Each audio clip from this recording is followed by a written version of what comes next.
last time nung nakausap po namin kayo, sinasabi ninyo kung sakali man na maglalabas po ng arrest warrant ang ICC, willing po kayo na pumunta doon para rin masamahan na ang Pangulong Duterte. Ngayon parang nagbago po ang inyong isip. Senator, ano po yung nagtulak sa inyo dito po sa pagbabago ng inyong kaisipan? Unang-una, DJ Chacha, no? Mukhang useless man kung andoon ako dahil parang ultimo nga yung si BP Sara at saka yung si Iis Bingbong Medialdia ay hirap na makakonect doon sa kay Pangulong Duterte. So, how much more kung ako ay isang inmate din doon, no? Paano kami magkalapit kung hindi kami pagbigyan na magkalapit? So parang nakikita ko sayang lang rin yung kagustuhan ko na mas pagsilbihan siya tapos hindi rin kami pwede maglapit, hindi rin kami pwedeng magkasama. Mukhang sayang lang. At saka ang pinakamabigat na rason diyan is talagang very clear sa lahat ng mga diskusyon na lumalabas. Talagang wala talaga silang jurisdiction sa atin kaya sayang lang yung kung magpapakustodiya ka sa kanila tapos hindi mo pala ni-recognize. So, I might as well not turn in myself to their custody. Okay. So, sigurado na po kayo sa desisyong ito. Nakausap niyo na po ba ang Senate President? Kasi nag-alok po siya kung sakali man daw po hihingi nga kayo ng tulong sa Senado. Willing naman daw po sila na tulungan kayo. Yeah, nga, that's my first option. That's my first option talaga. I will exhaust all legal protections na pwedeng maibigay sa akin, kagaya ng ino-offer ng ating Senate President. So, isa yan na talagang gagamitin ko yan, yung ino-offer niya. What are your other options, Senator? Bukod po dito sa sinasabi niyo, first option, yung po pwede niyong tanggapin, yung alok ng Senado, na tulungan po kayo, na doon muna kayo. What are your other options po? Isang option dyan is hindi ako magpapahuli. Hindi ako pagpapahuli sa kanila. Dahil, Kung insisting sila maghuli sa akin kahit na alam naman nila na yung kanilang ginagawa ay walang legal basis. Hindi pa rin ako magpapahuli sa kanila. so, gagawin niyo ang lahat para hindi kayo mahuli. Ngayon po ba may naririnig na kayo kung papalabas na itong arrest warrant? Anytime, sabi yun man ang pinagsasabi nila. Anytime daw lalabas. So anytime lang rin, ready rin ako. Whatever happens, din, ready tayo. Opo, Senator, ngayon po kasi ay incumbent kayo. Ano po? And well, kung talagang ating susundan itong mga survey na ito, mukhang kayo po ay due for re-election. So, Yes, opo. So, kung sakasakali ho ba na talagang may arrest warrant laban sa inyo, meron kayong sesyon, I think on June 6. At tapos niyan, ang balik ho ninyo ay after the SONA na ho ng Presidente, July 28. Ano po yan? Magtatago po kayo hanggat may arrest warrant kayo? Yun po ba yon? Hindi, Tino. Sabi ko nga, kung ako'y magtatago, kung mag-insist sila na hulihin ako, pero yung pinakaunang options ko is yung i-avail ko yung protection ng Senado. So, Oh. I can stay forever in the Senate unless hanggat hindi mo desisyonan ng Supreme Court yung aking petisyon.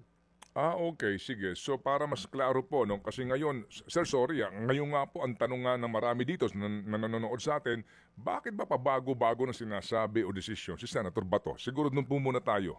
Kasi magmula nung una, di ba, susuko ako. Walang problema dyan. Kasamahan ko dating presidente. Yung nga po, doon tayo nga muna bago po itong inyong sinasabi na pag-invoke po ng inyong pribilehiyo in the Senate. Ted, pabago-bago nga yung ating presidente, ako pa, hindi magbabago. Sabi nga ni Pangulong BBM noon, hindi, gabuhok mo, hindi mahawakan ng ICC. Kaya naniwala naman tayo. Ngayon, nagbago ng isip niya. Ako pa? Yung atin namang mga ginagawa ay purely reactions lamang. Yung actions ay nagagaling yan sa kanila. Nagre-react lang tayo kung ano yung kanilang ginagawa. Nagbago sila, magbago rin tayo. Alangan, hindi tayo magbabago, lugi tayo kung hindi tayo magbago, di ba? Sila pa magbabago, di mag-adjust din tayo sa kanila. Hanggang reaksyon lang naman tayo. Sila ang nagbibigay ng stimulus sa ating reaksyon. Opo, sige. So, nangangahulugan po na kayo ay gagamit ng pribilehiyong 'yun, no, ng mga senador. Hango din po nga sa ating pong saligang batas. Pero doon po, sir, 6 years lang na mga uri po ng kaso ang maaaring kanlungin ng ng mga miyembro ng lehislatura, and during while Congress is in session. Paano po 'yun? Ito po kasi sa ICC. Ano po ito? Crimes against humanity. At dito po, walang piyansa ito kung sakasakali. Ted, I am not invoking parliamentary immunity, no?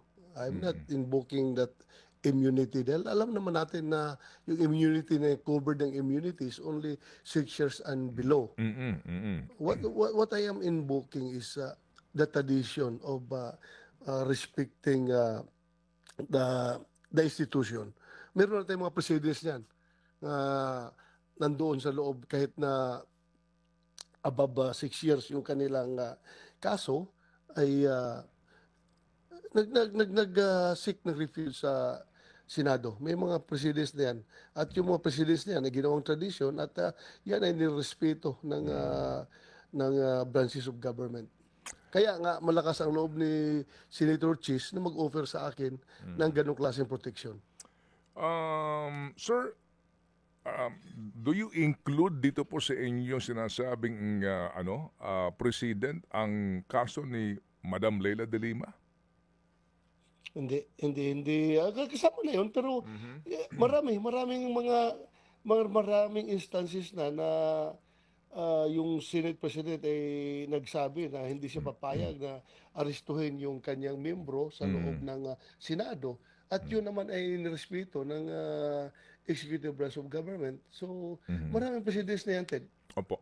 Pero kasi po ang sabi po ni Madam Leila sa amin ding interview, siya overnight lang, the following day, siya nagkusa na sumuko sa CIDG. Kaya nga po, ang kanyang challenge ay sa inyo is to, short of saying, to man up, no?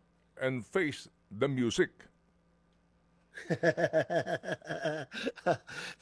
Man up natin yan, Ted, kung nirecognize. Kung yung may warrant siya, bigyan niya ko ng warrant ng local court, huwag yung warrant ng ICC.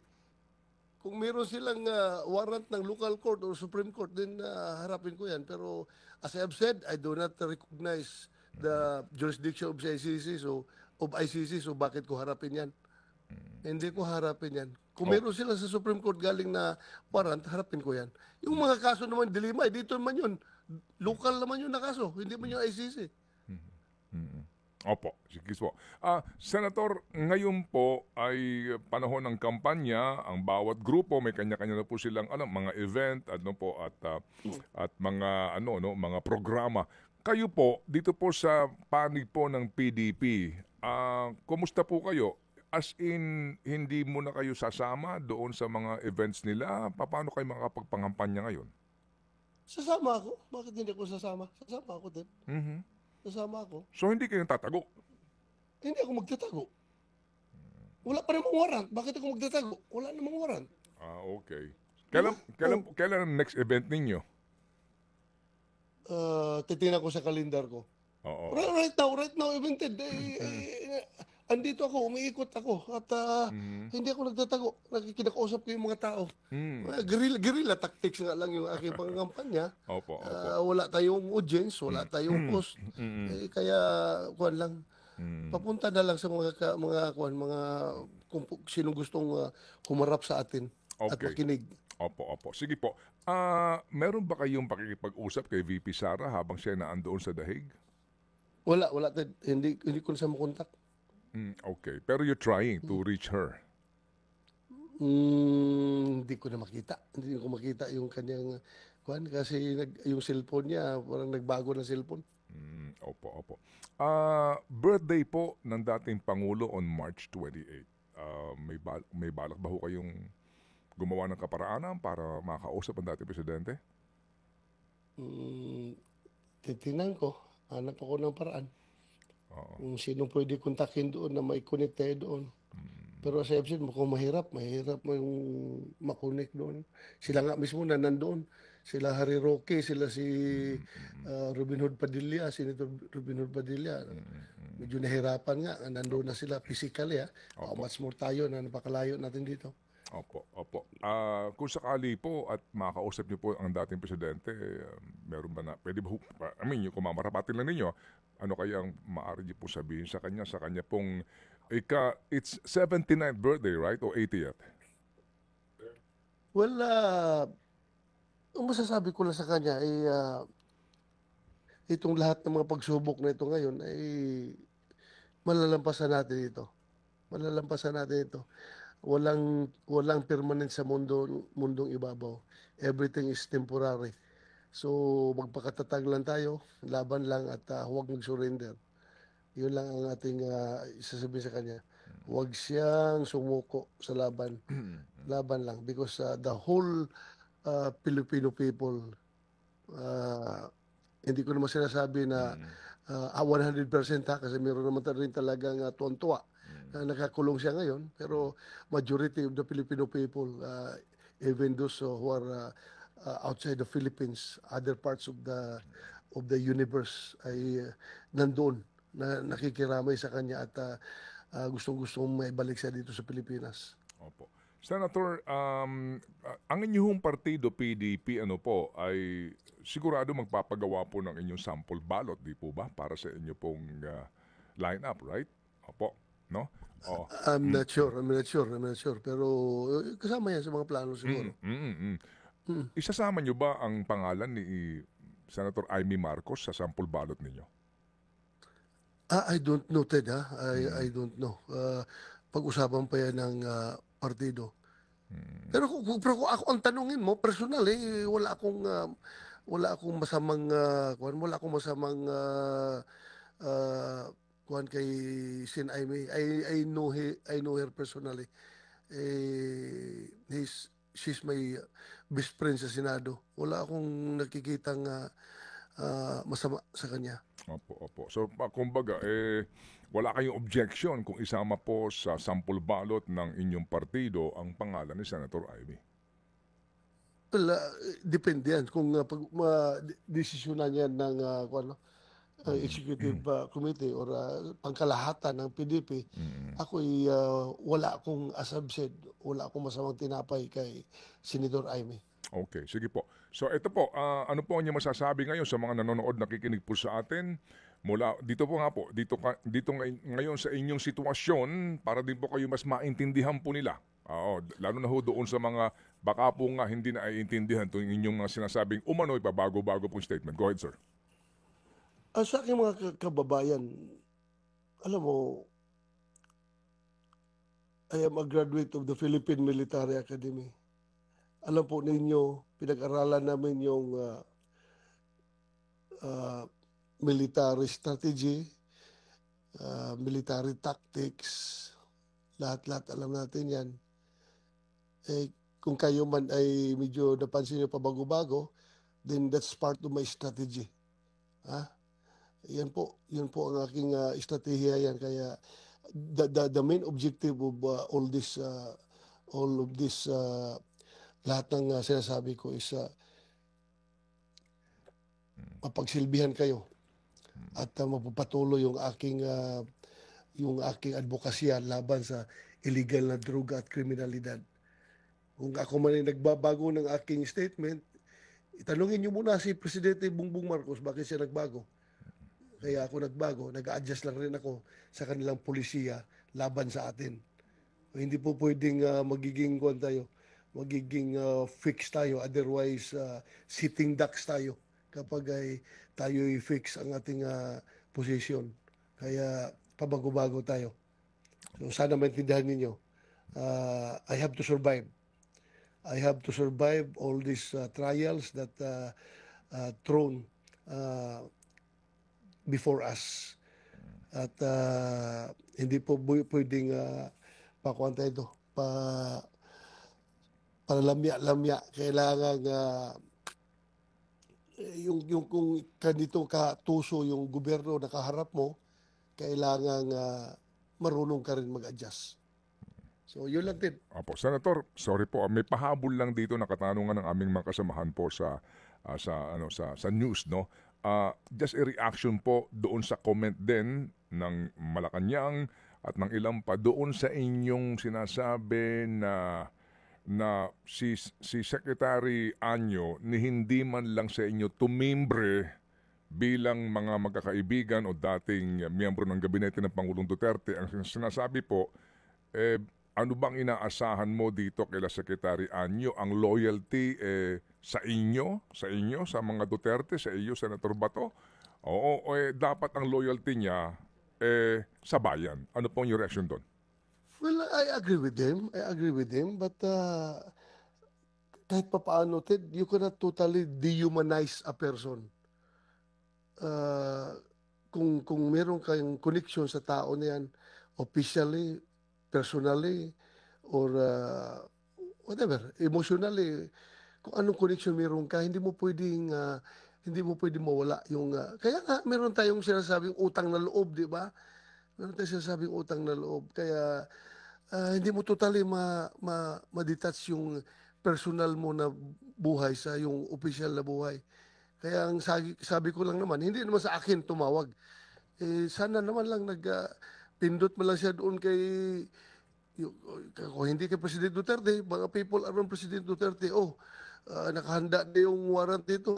Sana ma-advise niyo sa President Duterte kung anong kanyang gagawin dahil ito legal na warrant. Kung sabihin na, i-claim talaga na legal yung warrant nito, ano ba naman yung maging transparent ka sa mga tao na kahit na hindi mo kaibigan, mga Pilipino rin naman yan, ano ba naman yung maging transparent ka? So yun lang naman ang sa akin.